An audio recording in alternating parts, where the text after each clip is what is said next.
yeah, we love the program. We want our employers or our employees healthier, but we can't afford it. And I guess what you're telling me is once this program is in place, the insurance companies are going to kind of pick up the ball and run with it. I'm not so sure that'll happen. Yeah, I mean, it's going to save them money.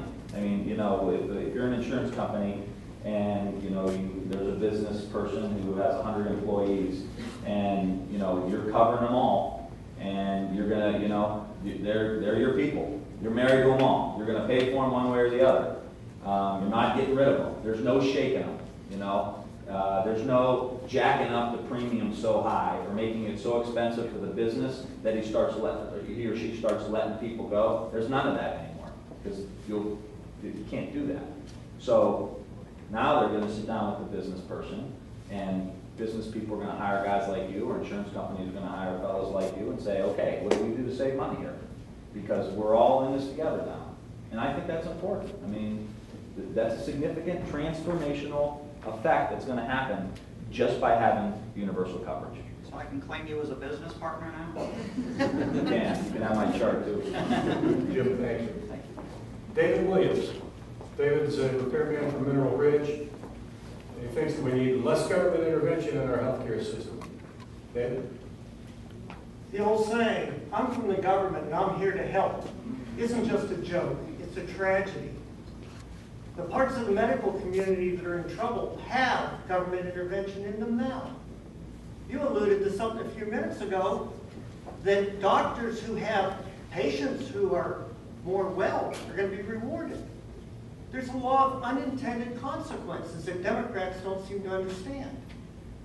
If I'm a doctor and my patient's being well means I'm going to make more money, I'm not going to have people who misbehave.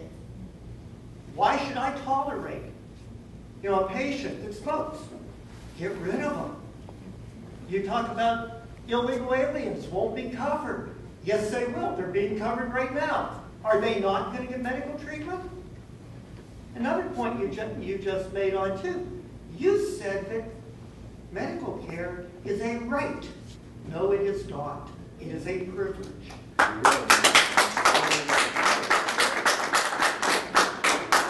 And just because a room anywhere has more people vocal about something doesn't make it right. Your question?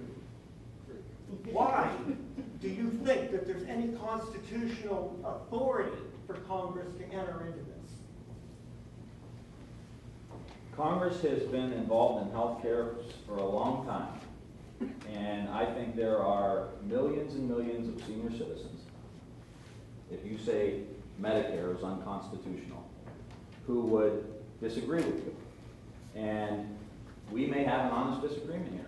And if you think the government should not be involved in providing health care for seniors in the Medicare program, and if you think the government should not be involved in the Social Security system, for example, which is a government-run program, then you and I are going to have a pretty honest disagreement on what the role of government is.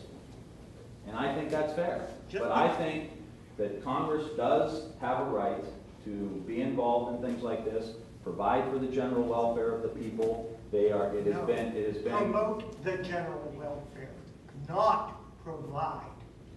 Learn the Constitution, Congressman. I appreciate it. We have an honest disagreement. You disagree with the Constitution? No, I disagree with you.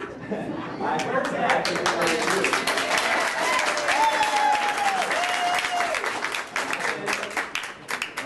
And I will say this, that I believe that there is a limited role for government.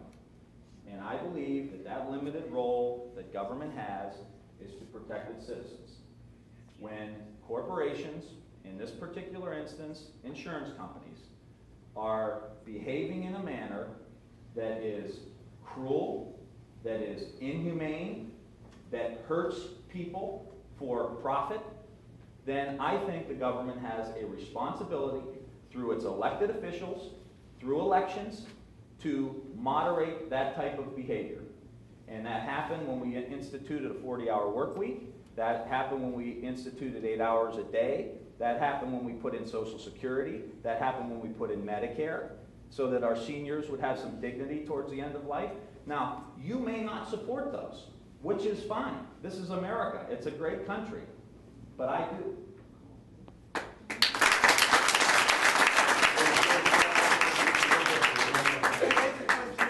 You go against the Constitution. Why? You know, where do you think you have that ability? I disagree with your interpretation of the Constitution. I think the elected officials have every right to institute programs as the people see fit. And there will be an election in 2 years. And if the people don't like what we've done, they'll throw us out. And you may be for that. And you may be putting up somebody's yard sign in your yard to support that. It's America. It's great. That is the state's right. Okay, Dave, thank you. Thank you. Okay, we have just 1 minute remaining. Is Megan DeGroff, attorney from Poland, here? Megan, quickly, if you could. Megan feels that overspending with government programs like Medicare and Medicaid is driving up the cost of health care for the ordinary privately insured consumer. Congressman Ryan, I appreciate your time, and I'll make it brief. You spoke a lot about the dissemination of health information through panels of cardiologists establishing standards of care, or panels bringing wellness care that insurance companies would regulate to their clients or customers. How would this work with the HIPAA privacy law, in your opinion? Congressman, we have 1 minute. I don't think it would affect HIPAA all that much. I mean, obviously, as we implement some reforms, but I think privacy is a key component of healthcare, and I think as we decentralize it, get it further down to the docs, I think it will be 30 seconds. It will be protected.